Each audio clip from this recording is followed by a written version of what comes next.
Very good morning friends. मैं वेद शुक्ला, आपका दोस्त, एजुकेटर, गाइड, मेंटर, हाजिर हूँ एक बार आप सबके साथ फिर इंडिया के largest innovative learning platform Unacademy पर। जैसा कि हर क्लास की शुरुआत में चंद बातें हम अनअकैडमी से रिलेटेड करते हैं, उसके बाद अपने विषय और विषय से जुड़े टॉपिक की तरफ चलते हैं। तो आज की क्लास भी हम यहीं से शुरू करेंगे। Unacademy crack UPPSC and UP triple S C with India's largest learning platform. Get plus subscription and access unlimited live and recorded courses from India's best educator. So please subscribe now. चंद बातें मेरे बारे में। About me, it's me Ved Shukla, delivering my lecture according to requirement, conceptually, exam oriented through strategic analysis. I will help students achieve their goals. Download the Unacademy app now and use code to unlock free plan. जी हाँ, आप Unacademy learning app को download करके code का इस्तेमाल करते हुए free plan को अनलॉक कर सकते हैं। ना सिर्फ फ्री प्लान को, बल्कि जब आप लर्निंग ऐप को डाउनलोड करेंगे और उसके बाद मोबाइल नंबर या ईमेल आईडी के थ्रू साइन इन करेंगे, तो आपके पास माई गोल्स का ऑप्शन आएगा। उस गोल्स कैटेगरी में आप जिस भी एग्जाम की तैयारी करना चाहते हैं उसे चूज करें और फिर सब्सक्रिप्शन लेकर के आप अपने सपने हमारे साथ जोड़ सकते हैं। इस तरीके से आप हमारे साथ तैयारी कर रहे होंगे, सिर्फ और सिर्फ एक सिंपल फिंगर टिप पर जो है ये प्रोसेस है जिसे आपको पूरा करना होगा। अनअकैडमी पर लॉन्च किया गया है, नया अनाउंसमेंट किया गया है यूपीपीएससी और यूपी ट्रिपल एससी के लिहाज से। इसके तहत अगर आप 12 मंथ्स का सब्सक्रिप्शन ले रहे हैं तो 2 मंथ्स का सब्सक्रिप्शन आपको फ्री ऑफ कॉस्ट दिया जा रहा है, और अगर आप 2 ईयर का सब्सक्रिप्शन ले रहे हैं तो 1 मंथ का सब्सक्रिप्शन यूपीएससी ऑप्शनल की दृष्टि से आपको फ्री ऑफ कॉस्ट मिलेगा। तो don't miss this golden opportunity, boost your UPPSC and UP triple SC preparation with these amazing offer. Unacademy platform पर फतेह यूपीपीएससी स्कॉलरशिप टेस्ट भी ऑर्गेनाइज किया जा रहा है प्रत्येक रविवार को सुबह 11 बजे। जी हाँ, इस टेस्ट में जिसकी पहली रैंक होगी वो 100% स्कॉलरशिप का हकदार होगा on 6 months and above duration plus subscription पर। सेकंड से थर्ड रैंक का होल्डर 50% स्कॉलरशिप पा सकेगा on 6 months and above duration plus subscription पर। फोर्थ से 25th रैंक का होल्डर 25% स्कॉलरशिप का हकदार होगा। टेस्ट पैटर्न की बात करें तो टेस्ट में जीएस के 150 मल्टीपल चॉइस प्रश्न होंगे और सभी प्रश्नों के अंक समान होंगे। मीडियम हिंदी और इंग्लिश दोनों ही होगा। मैक्सिमम मार्क्स 200 का, ड्यूरेशन ऑफ पेपर 2 आवर्स का होगा। हर गलत उत्तर के लिए 1/3 के माइनस मार्किंग का प्रावधान भी किया गया है। याद रखें, learners with active subscriptions are not eligible for scholarship. यानी वो जो ऑलरेडी जो है सब्सक्रिप्शन लेकर अनअकैडमी प्लेटफॉर्म पर अपनी यात्रा आगे बढ़ा रहे हैं, वो इसको इस स्कॉलरशिप टेस्ट में पार्टिसिपेट नहीं कर सकेंगे। आइए प्लस फीचर्स की कुछ खूबियां देखें। Learn live from the comfort of your home. यहाँ आप अपने मन पसंदीदा शिक्षक से अपनी कंफर्ट जोन में रहकर अपने घर से तैयारी को अंजाम तक पहुंचा सकते हैं। Unlimited access to all courses. Plus feature से जुड़ने की स्थिति में आपकी अनलिमिटेड पहुंच हो जाती है लाइव एंड रिकॉर्डेड कोर्सेज तक। Top educators of India on one platform. India की बेहतरीन फैकल्टी, टॉप एजुकेटर एक साथ एक बैनर अनअकैडमी के तले आपको उपलब्ध हो सकेंगे। स्ट्रक्चर्ड फॉर्म में कंप्लीट सिलेबस कवर किया जाता है, यानी टुकड़े टुकड़े में बिखरी बिखरी तैयारी नहीं, बल्कि सिलसिलेवार तैयारी यहाँ आप कर सकते हैं कि पहले तो सिलेबस को यूनिट वाइज डिवाइड करना, एक एक यूनिट के टॉपिक डिसाइड करना, टॉपिक से related previous 15 year paper analysis करना, संभावित प्रश्नों पर बात करना और फिर टॉपिक की डिटेलिंग करना। ये सब हो रहा है प्लस फीचर पर। कंप्लीट एग्जाम की आप प्रिपरेशन कर सकते हैं, यानी अनअकैडमी प्लेटफॉर्म से जुड़ने की स्थिति में फ्रॉम बिगनिंग टू टॉप की यात्रा आप तय कर सकेंगे। प्री मेंस इंटरव्यू का मुकम्मल सिलसिला आप यहाँ कर सकेंगे तय। Regular doubt clearing sessions attend किए जाते हैं, यानी पढ़ने पढ़ाने के दौरान किसी विषय से जुड़े किसी टॉपिक विशेष को लेकर अगर आपके मन में किसी तरह की शंका है तो उसका समाधान भी प्लेटफॉर्म पर प्रस्तुत है। लाइव टेस्ट सीरीज ऑर्गेनाइज की जाती है जिसके जरिए आप इस बात का मूल्यांकन कर सकते हैं कि आपकी तैयारी किस दिशा में जा रही है, प्रतियोगी परीक्षा में आपकी क्या स्थिति है, अन्य प्रतियोगियों की अपेक्षा आप कहाँ ठहरते हैं। न सिर्फ इतना, बल्कि आप ये जान सकेंगे कि क्या आप समय रहते प्रश्नों का जवाब दे पा रहे हैं, छोटी छोटी गलतियां जो आप पहले किया करते थे कहीं वो अभी भी तो जारी नहीं। यानी इस तरीके से लाइव टेस्ट सीरीज आपको इस बात का अवसर देती है कि आप अपनी तैयारी का पूरा मूल्यांकन करें और अपनी खूबियों और खामियों से परिचित हो सके। कंप्लीट स्टडी मटेरियल आपको पीडीएफ फॉर्मेट में उपलब्ध कराया जाता है। मेंस के लिहाज से आंसर राइटिंग सेशंस भी अरेंज किए जाते हैं। हमारा मानना है सिलेक्शन फाइनल सिलेक्शन है और बगैर आंसर राइटिंग के, बगैर मेंस क्वालिफाई के आप ये सिलेक्शन तक नहीं पहुंच सकते। इस लिहाज से आंसर राइटिंग सेशंस अरेंज किए जाते हैं। मेंटरशिप और गाइडेंस तो कदम कदम पर प्लस फीचर के साथ उपलब्ध है ही। प्रगति शीर्षक से यूपीपीएससी आरओ प्रीलिम्स 2021 को ध्यान में रख करके प्लस टेस्ट सीरीज चलाई जा रही है सुबह 10 बजे। प्रत्येक दिन सुबह 10 बजे होने वाली इस टेस्ट सीरीज में अलग अलग विषयों को डेडिकेटेड टेस्ट भी हो रहे हैं, साथ ही फुल लेंथ जीएस टेस्ट भी उपलब्ध है। तो आप अपनी आवश्यकता और प्राथमिकता के हिसाब से इससे जुड़ सकते हैं। लक्ष्य शीर्षक से यूपीपीएससी मेंस टेस्ट सीरीज चलाई जा रही है। ये फ्री टेस्ट सीरीज है प्लस सब्सक्राइबर्स के लिए। प्लस सब्सक्राइबर इसका फायदा उठा करके अपनी मेंस की तैयारी को अंजाम तक पहुंचा पाएंगे। बैच कोर्सेज की बात करें यूपीपीएससी मेंस ऑप्शनल की दृष्टि से पॉलिटिकल साइंस, सोशियोलॉजी, हिंदी और हिस्ट्री को ध्यान में रख करके फरवरी 2021 से बैचेज स्टार्ट किए जा चुके हैं। आप अपने जो है मेंस सब्जेक्ट को देखते हुए इस बैच को ज्वाइन कर पाएंगे। सारथी शीर्षक से UPPSC prelims 2021 batch course launch किया गया है 9 जुलाई से। 9 जुलाई से स्टार्ट होने वाले इस बैच में आप यूपीपीएससी प्रीलिम्स की कंप्लीट प्रिपरेशन कर सकते हैं। प्रगति शीर्षक से complete course for UPPCS RO prelims 2021 भी लॉन्च किया गया है 10 जुलाई से। और अगर आप समीक्षा अधिकारी, सहायक समीक्षा अधिकारी की तैयारी में हैं तो प्रीलिम्स के लिए डेडिकेटेड ये बैच आपके लिए बहुत मुफीद साबित हो सकता है। लक्ष्य शीर्षक से यूपीपीएससी 2022 को ध्यान में रखते हुए 1 ईयर का प्री कम मेंस का बैच भी चलाया जा रहा है। 14 जुलाई से ये बैच स्टार्ट होने वाला है, तो जल्द से जल्द आप इस बैच में इनरोल्ड हो जाएं। और अगर आपका इरादा यूपीपीएससी 2022 में अपने लिए एक सम्मानजनक सीट सुरक्षित करने का है, तो बगैर देर किए खुद को जो है इस बैच के साथ जोड़े। UPPSC upper subordinate, lower PCS, RO, UPSI, UP triple SC, PET, लेखपाल, बीओ और अन्य ऑप्शनल कोर्सेज तक आपकी पहुंच सुनिश्चित हो जाती है सिर्फ एक सब्सक्रिप्शन लेने की स्थिति में। 1 subscription for all exam, so please subscribe now. Discount on subscription will be 10% Unacademy platform पर। अगर आप किसी भी तरीके का सब्सक्रिप्शन ले रहे हैं तो आप 10% छूट की सुविधा भी पा सकते हैं। ये छूट आप हासिल कर सकते हैं मेरे रेफरल कोड को यूज करके। My referral code is SP Ved S10। जी हाँ, SP Ved S10 referral code को यूज करने की स्थिति में आप किसी भी सब्सक्रिप्शन फी पर 10% छूट के हकदार हो जाएंगे। मसलन 1 ईयर की फीस जो 7000 है, ये आफ्टर 10% डिस्काउंट 6300। 2 ईयर की फीस जो 8400 है, ये 10% छूट के बाद 7560 हो जाएगी। तो use my referral code and get discount. Unacademy present super combo subscription on your demand. अब घर बैठे बीपीएससी और यूपीपीएससी की कंप्लीट प्रिपरेशन आप अनअकैडमी प्लेटफॉर्म के साथ कर सकते हैं। तो अनलॉक कीजिए अनलिमिटेड बैचेस, टेस्ट सीरीज और अन्य वैल्यूएबल ऑफर्स के लिए अनअकैडमी को। This is your Unacademy. ये तो अनअकैडमी प्लेटफॉर्म से जुड़ी चंद बातें हुई जिस पर आपने उपलब्ध बैचेस, सहूलियत, सुविधाएं और रियायतों से परिचय प्राप्त किया। अगर अभी तक आपने अपना सपना अनअकैडमी प्लेटफॉर्म से नहीं जोड़ा तो बगैर देर के अनअकैडमी प्लेटफॉर्म को सब्सक्राइब करिए और उन हजारों सफल छात्रों की कतार में खड़े होने का अवसर हासिल करिए जो प्लेटफॉर्म से जुड़कर अपनी मंजिल तक जा सके। Thank you so much. शुरू करते हैं आज का विषय और विषय से जुड़ा टॉपिक। सुबह 7 बजे के वक्त में आप मेरे साथ भारतीय इतिहास एवं राष्ट्रीय आंदोलन को लेकर आगे बढ़ रहे हैं। प्रीलिम्स के लिए डेडिकेटेड ये इस स्लॉट की शुरुआत हमने मॉडर्न हिस्ट्री से की थी और मॉडर्न हिस्ट्री से स्लॉट की शुरुआत करने के पीछे मकसद स्पष्ट है कि विगत वर्षों में इतिहास से आने वाले प्रश्नों में, चूंकि यहाँ से आने वाले प्रश्नों की संख्या ज्यादा है, इसलिए हमने शुरुआत मॉडर्न हिस्ट्री से की है। मॉडर्न हिस्ट्री कंप्लीट करने के बाद हम प्रीलिम के लिहाज से एंशिएंट हिस्ट्री और मेडावल हिस्ट्री की तरफ भी चलेंगे, लेकिन वहाँ हमारे पढ़ने पढ़ाने का अप्रोच थोड़ा सा चेंज होगा। वहाँ हम सिलेक्टेड अप्रोच के साथ आगे बढ़ेंगे। आधुनिक इतिहास के बहुत से टॉपिक को पढ़ते वक्त आज हम जिस टॉपिक के साथ आगे बढ़ने वाले हैं वो टॉपिक है बंगाल में क्रांतिकारी आंदोलन। जी हाँ, रेवोल्यूशनरी मूवमेंट इन बंगाल। ठीक है। हमने देखा कि कांग्रेस की स्थापना के बाद शुरुआती दौर में यानी आरंभिक 20 सालों में कांग्रेस उदारवादी चरण से गुजरती रही। 1905 में बंगाल विभाजन के बाद वो अवसर उग्रवादियों को मिला जिससे उन्होंने लीड करना प्रारंभ किया। उदारवादियों की प्रार्थना पत्र, याचना, अनुनय विनय, निवेदन की नीति को उन्होंने जो है पीछे छोड़ करके सख्ती से अपनी मांगे रखने और ब्रिटिश सरकार को जो है अपनी मांगे मानने के लिए जो है विवश करने का प्रयास करेंगे उग्रवादी। एक तरफ उग्रवादी वैचारिक उग्रवाद का समर्थन कर रहे हैं और अपनी मांगों को जो है सख्ती के साथ ब्रिटिश सत्ता, औपनिवेशिक सत्ता के समक्ष रख रहे हैं। दूसरी तरफ उन्हीं के प्रभाव में यानी लाला लाजपत राय, विपिन चंद्रपाल, बाल गंगाधर तिलक के प्रभाव में तमाम युवा जो है वो क्रांति का रास्ता भी अख्तियार कर लेते हैं और इस तरीके से इसी दौर में क्रांतिकारी गतिविधियां भी देखी जाती हैं। हमने शुरुआत कर दी है इस टॉपिक की। क्रांतिकारी गतिविधियों के अध्ययन के क्रम में हमने महाराष्ट्र में क्रांतिकारी गतिविधियों का अध्ययन किया था। कल की क्लास में हमने देखा था किस तरीके से आरंभिक दौर में महाराष्ट्र में क्रांतिकारी गतिविधियां हुई। कुछ प्रमुख घटनाओं का भी हमने वहां अध्ययन किया। आज इसी सिलसिले में हम आगे बढ़ेंगे और पढ़ेंगे बंगाल में क्रांतिकारी आंदोलन। चलिए शुरू करते हैं आज की क्लास।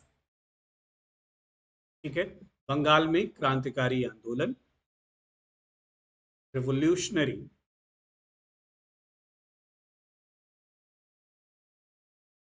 मूवमेंट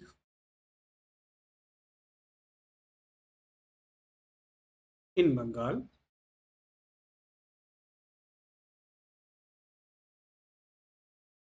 ठीक है, ये वही बंगाल है जहां अंग्रेजों ने खुद को स्थापित किया।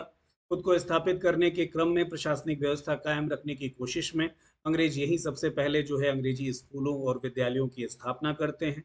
उन स्कूलों और विद्यालयों में पढ़ने वाले जो है मध्यम वर्गीय और उच्च मध्यम वर्गीय छात्र जो है अंग्रेजी भाषा से परिचित होने के कारण स्वतंत्रता, समानता, न्याय, बंधुता जैसे पश्चिमी विचारकों के विचारों से भी परिचित होंगे। और साथ ही वो इस बात की तरफ जो है प्रयास करेंगे कि जब पूरी दुनिया इस तरीके की आधुनिक विचारधारा को अपना करके जो है तरक्की और प्रगति के पथ पर प्रशस्त है, तब भारत जो कि सामाजिक कुरीतियों में जकड़ा है, परंपराओं, मान्यताओं, ऊंच नीच, छुआछूत, जात पात में जकड़ा हुआ है, तो उसमें सामाजिक धार्मिक पुनर्जागरण किया जाए, यानी सोशल रिलीजियस रिफॉर्म किया जाए और उनको जो है उनके बीच में सौहार्द की स्थापना का प्रयास किया जाए, जिससे कि वो कंधे से कंधा मिला करके एक दूसरे के साथ खड़े होकर के विदेशी सत्ता का सामना कर सके। ये बंगाल ही है जिसने पूरे भारत में सामाजिक धार्मिक पुनर्जागरण की लहर फैलाई। ये बंगाल ही है जहां से राष्ट्रीय आंदोलन की लहर भी जो है फैलेगी। ये बंगाल ही है जो क्रांतिकारी गतिविधियों का केंद्र भी बनेगा। इसी बंगाल में प्रारंभिक दौर में हुए क्रांतिकारी आंदोलन और उनकी परिस्थितियों की अंत का अध्ययन हम करने चल रहे हैं। जब भी हम ये टॉपिक पढ़ेंगे, हमारा उद्देश्य होगा कि सबसे पहले तो हम बंगाल में क्रांतिकारी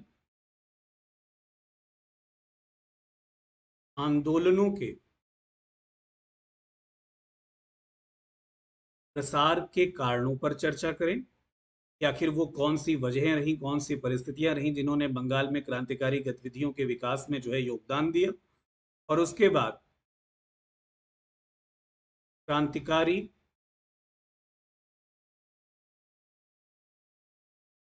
गतिविधियों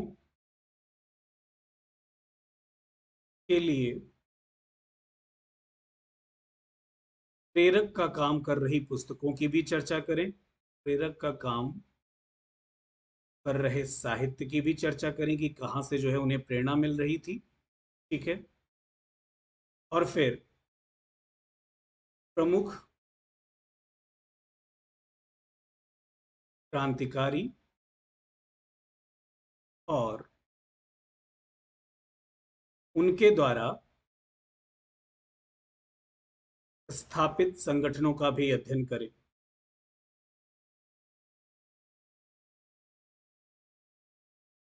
तो इस तरीके से ये जो टॉपिक हमारे सामने है, बंगाल में क्रांतिकारी आंदोलन, ये 3 चरणों में कंप्लीट होगा। सबसे पहले तो क्रांतिकारी आंदोलनों के बंगाल में प्रसार के कारण की चर्चा करेंगे। फिर क्रांतिकारी गतिविधियों के लिए प्रेरक का काम कर रहे साहित्यों से परिचय प्राप्त करेंगे। और लास्ट में प्रमुख क्रांतिकारी और उनके द्वारा स्थापित संगठनों का अध्ययन भी करेंगे। ठीक है, आइए शुरू करते हैं। बंगाल में क्रांतिकारी आंदोलन के प्रसार के क्या कारण रहे। देखिए, बंगाल विभाजन की योजना, इसके विरुद्ध जन आक्रोश की भावना एवं सरकारी दमनात्मक कार्रवाइयों ने आतंकवादी कार्रवाइयों का प्रसार किया। जी हाँ, हम सभी जानते हैं कि वर्ष 1905 में वायसराय लॉर्ड कर्जन ने बंगाल विभाजन की घोषणा कर दी।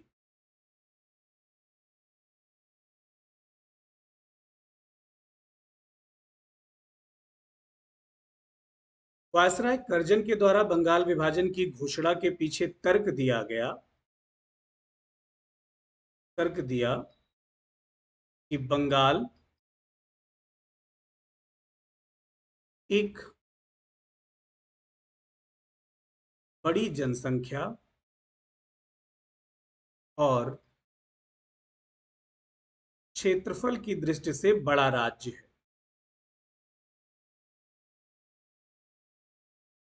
बड़ा राज्य है। असल में अगर हम तात्कालीन बंगाल को देखें, तो तात्कालीन बंगाल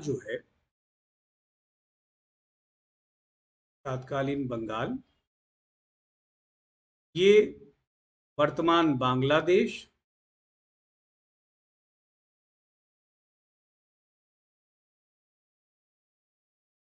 वर्तमान पश्चिम बंगाल,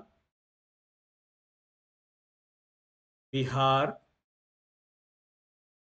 और उड़ीसा तक विस्तृत था।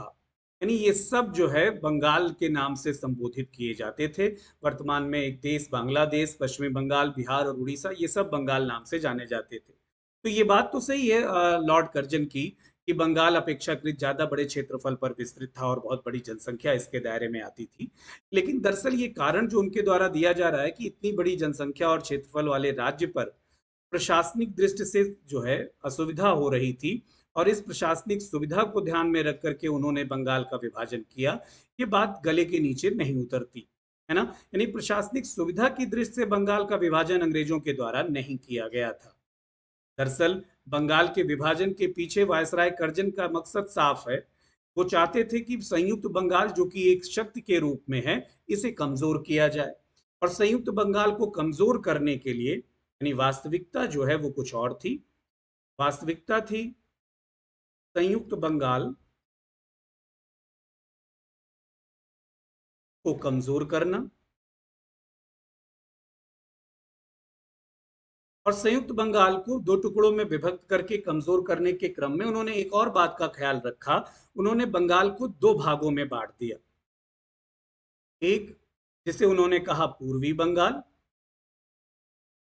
और दूसरे को वो कहते हैं पश्चिमी बंगाल। पूर्वी बंगाल में उन्होंने मुस्लिम बाहुल्य रखा, यहां मुस्लिम जनसंख्या ज्यादा है तादाद में। और पश्चिमी बंगाल में हिंदू बाहुल्य रखा गया। यानी बंगाल को दो भागों में ही नहीं तोड़ा गया, बल्कि इस बात का भी ध्यान रखा गया कि जो है एक तरफ मुस्लिम संख्या जनसंख्या अधिक हो और दूसरी तरफ हिंदू जनसंख्या। इस तरीके से दो पड़ोसी राज्य, एक जगह मुस्लिम बाहुल दूसरी जगह हिंदू बाहुल, और इनके बीच में परस्पर मतभेद हो जाएगा, और इस तरीके से हिंदू मुस्लिम आपस में संघर्षरत हो जाएंगे और अंग्रेजों की सत्ता को चुनौती देने वाला बंगाल आपसी झगड़ों और मुश्किलों में फंस करके जो है खत्म हो जाएगा।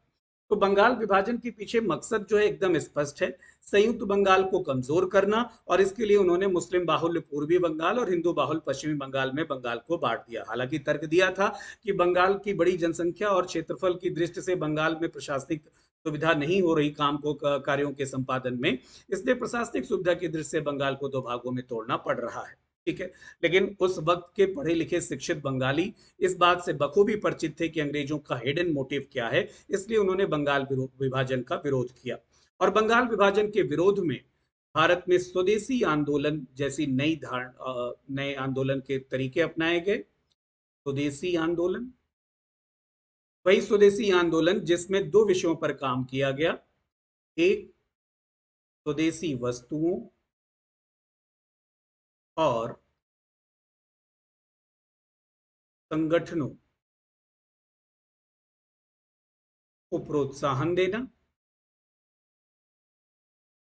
दूसरी तरफ विदेशी वस्तुओं और संस्थाओं का बहिष्कार। ठीक है। तो बंगाल विभाजन के मकसद से परिचित होने के बाद शिक्षित उच्च वर्गीय और उच्च मध्यम वर्गीय लोगों ने विद्रोह का इस बगावत का आह्वान किया और बंगाल विभाजन के खिलाफ स्वदेशी आंदोलन छेड़ा। ठीक है। उनके द्वारा छेड़े गए आंदोलन के खिलाफ सरकार ने दमनात्मक कार्रवाइयों का संपादन किया, और उनके द्वारा दमन की इन कार्रवाइयों को देखते हुए बंगाल में जो है क्रांतिकारी गतिविधियों को प्रोत्साहित होने का मौका मिल जाएगा। क्रांतिकारी गतिविधियां जो है एक आधार पा जाएंगी, और इस तरीके से बंगाल में क्रांतिकारी आंदोलन के प्रसार में बंगाल विभाजन, उसके खिलाफ भारतीय जनमानस में, बंगाल के जनमानस में जन आक्रोश, और जन आक्रोश को दबाने के लिए अंग्रेजों की जो है दमनात्मक कार्रवाइयों को देखा जा सकता है। आगे बढ़ेंगे। देखिए, बंगाल की पहली क्रांतिकारी संस्था अनुशीलन समिति थी, जिसकी स्थापना जस्ट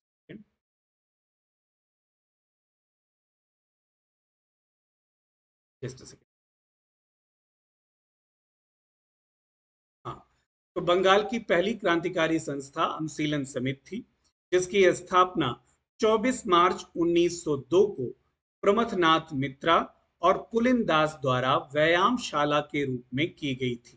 किसके रूप में? व्यायामशाला के रूप में। Just second. हाँ, तो हमने देखा कि बंगाल, सबने ये जाना कि आखिर में जो है बंगाल में क्रांतिकारी गतिविधियों के प्रसार का कारण क्या रहा, और फिर इस तरीके से अब हम देख रहे हैं कि बंगाल की प्रमुख क्रांतिकारी संस्थाएं और उन संस्थाओं का जो है क्रांतिकारी गतिविधियों के तौर पर किया गया प्रयास जो है हमारे अध्ययन का विषय है। ठीक है। तो बंगाल की पहली क्रांतिकारी संस्था के तौर पर अनुशीलन समिति जो है जानी जाती है, जिसकी स्थापना 24 मार्च 1902 को प्रमथनाथ मित्रा और पुलिनदास के द्वारा की गई थी। आरंभ में जो है अनुशीलन समिति को व्यायामशाला के रूप में जाना जाता था। वारेन कुमार घोष तथा भूपेन्द्र नाथ दत्त ने इस अनुशीलन समिति को वर्ष 1907 ईस्वी में क्रांतिकारी संगठन के रूप में पुनर्गठित किया। ठीक है, किसके रूप में? क्रांतिकारी संगठन के रूप में, यानी वही अनुशीलन समिति जो आरंभ में व्यायामशाला के तौर पर प्रमथनाथ मित्रा और पुलिनदास के द्वारा स्थापित की गई थी, वो वारेन कुमार घोष और भूपेन्द्र नाथ दत्त के नेतृत्व में एक बार फिर से पुनर्गठित की जाएगी और इस बार 1907 में उसका पुनर्गठन एक क्रांतिकारी संगठन के रूप में होगा। ठीक है।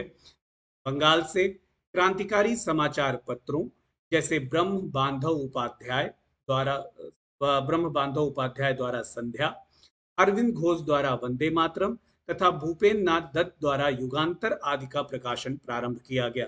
ठीक है, तो ये जो संध्या, वंदे मातरम, युगांतर जैसे जो है समाचार पत्र हैं, ये समाचार पत्र क्रांतिकारी गतिविधियों के लिए प्रेरक का काम करेंगे और इस तरीके से क्रांतिकारी इसको जो है अपना प्रेरणा स्रोत मानेंगे। यहाँ से उनके अंदर जो है राष्ट्रवाद की भावना जगेगी और अंग्रेजी जो है सत्ता के खिलाफ उनके मन में आक्रोश जो है वो क्रांतिकारी गतिविधियों के जरिए व्यक्त होगा। वारिन घोष द्वारा भवानी मंदिर, वर्तमान रणनीति एवं मुक्ति कौन पथे जैसे क्रांति पथ प्रदर्शक पुस्तकों की रचना भी की गई और ये सभी रचनाएं जो हैं जैसे भवानी मंदिर को तत्कालीन बंगाली क्रांतिकारी गतिविधियों में शामिल सभी युवा जो है अपने हृदय से लगा के रखते थे और जो है इसको जो है अपना आदर्श मानते थे और इसमें बताई गई बातों को सर आंखों पर रखते थे। तो ये जो वारिन घोष की रचनाएं हैं, भवानी मंदिर हो, वर्तमान रणनीति हो या मुक्ति कौन पथे, इसको जो है पथ प्रदर्शक के तौर पर देखा जा सकता है बंगाल में क्रांतिकारी गतिविधियों के लिए। इन पुस्तकों ने बंगाल के क्रांतिकारियों का मार्गदर्शन किया और यहां से प्रेरणा प्राप्त करके उन्होंने क्रांतिकारी गतिविधियों का संपादन किया। ब्रिटिश राज्य के विरुद्ध बंगाली क्रांतिकारियों ने 6 सूत्री कार्यक्रम बनाया। जी हाँ, 6 सूत्री कार्यक्रम, यानी वो प्लान, वो योजना जिस पर चल करके वो अपनी क्रांतिकारी गतिविधियों का संपादन करते थे और ब्रिटिश औपनिवेशिक सत्ता का विरोध करते थे।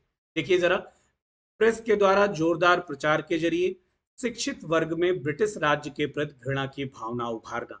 ठीक है, इन्होंने समाचार पत्रों का इस्तेमाल जो है अपने विचारों के प्रसार में किया और उस आम आदमी को जो है जगाने के साथ साथ शिक्षित वर्ग को विशेष तौर पर उन्होंने जो है ब्रिटिश राज्य की औपनिवेशिक नीतियों के खिलाफ जगाया और उनके मन में जो है ब्रिटिश सरकार के प्रति घृणा का भाव उभारा।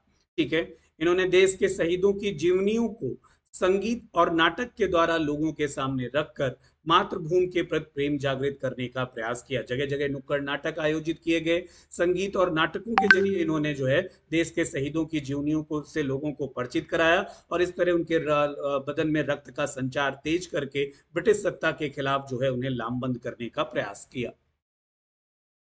जलसे, जुलूस, हड़ताल आदि के जरिए इन्होंने जो है अंग्रेजी सत्ता को व्यस्त रखा और इस तरीके से अपने उद्देश्य की पूर्ति में संलग्न रहे। सैनिक शिक्षा, व्यायाम, धार्मिक कार्यक्रम, शक्ति पूजा इत्यादि के जरिए इन्होंने युवकों की भर्ती किया और इस बहाने जो है बड़ी संख्या में लोगों को एकत्रित करके उन्हें जो है क्रांतिकारी गतिविधियों से परिचित करा करके क्रांति ही एक जरिया है विदेशी शासन से की दास्ता से मुक्ति का, इस बात को उन्होंने कन्वे किया और लोगों को संगठित करने का प्रयास किया।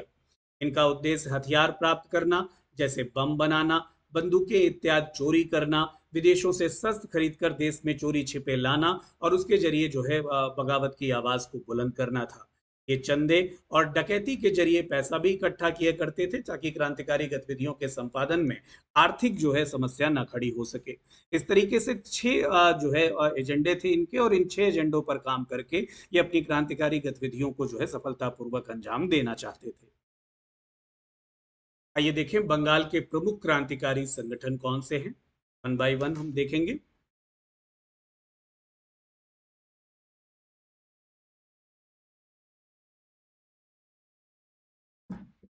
आपकी स्क्रीन पर पहला क्रांतिकारी संगठन अनुशीलन समिति है। देखिए, अनुशीलन समिति भारत के स्वतंत्रता संग्राम के समय बंगाल में बनी अंग्रेज विरोधी गुप्त क्रांतिकारी संस्था थी जिसका उद्देश्य वंदे मातरम के प्रणेता व प्रख्यात बांग्ला उपन्यासकार बंकिम चंद्र चट्टोपाध्याय के बताए गए मार्ग का अनुशीलन करना था। इसका शुभारंभ वर्ष 1902 में व्यायामशाला के रूप में हुआ था। ठीक है, दरअसल अनुशीलन समिति जो है, जो कि बंगाल में अंग्रेज विरोधी एक जो है सशक्त जो है क्रांतिकारी संस्था के तौर पर उभर कर आई।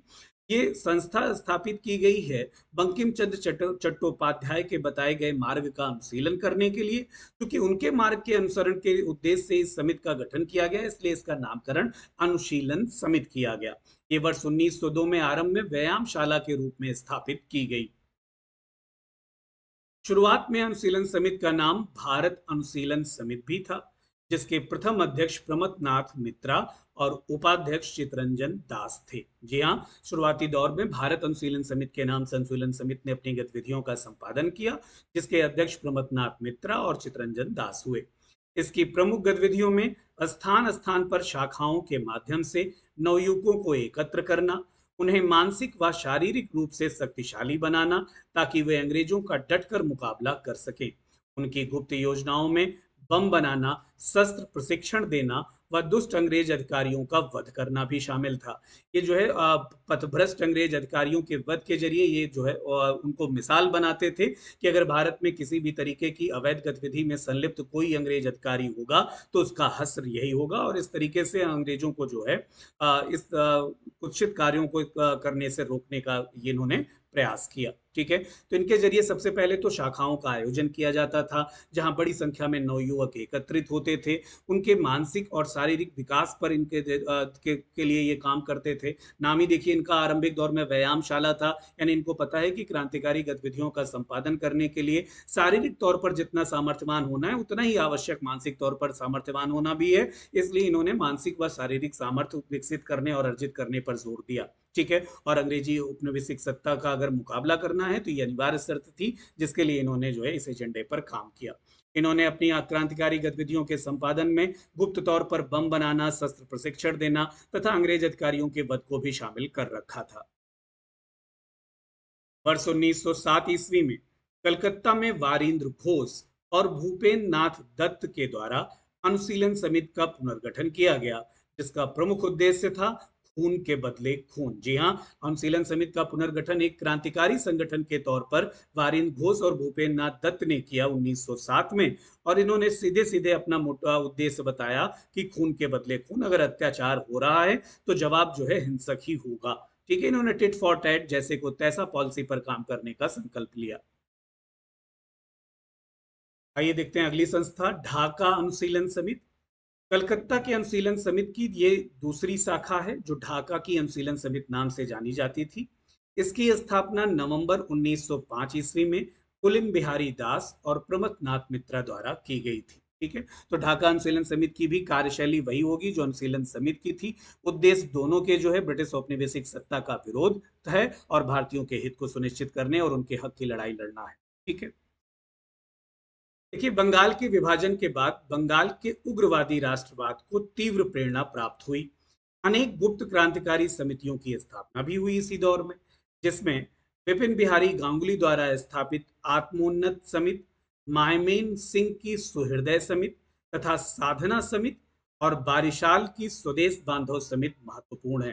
तो जब हम बंगाल की प्रमुख क्रांतिकारी संगठनों का अध्ययन कर रहे हैं, तो प्रीवियस ईयर पेपर अगर आप देखेंगे तो पाएंगे कई बार पूछा जा चुका है कि स्वदेश बांधव समिति का के संस्थापक कौन है, तो बारिशाल थे। ठीक है, इसी तरीके से साधना समिति, सुहृदय समिति मायमेन सिंह से संबंधित रही, आत्मोन्नत समिति विपिन बिहारी गांगुली से संबंधित रही। ये जो है बंगाल विभाजन के बाद उग्रवादी राष्ट्रवाद की के विचारधारा के तीव्र प्रसार का परिणाम है, और उन्हीं के इसी के परिणाम स्वरूप कुछ स्थापित की गई गुप्त क्रांतिकारी समितियों में प्रमुख स्थान रखती हैं।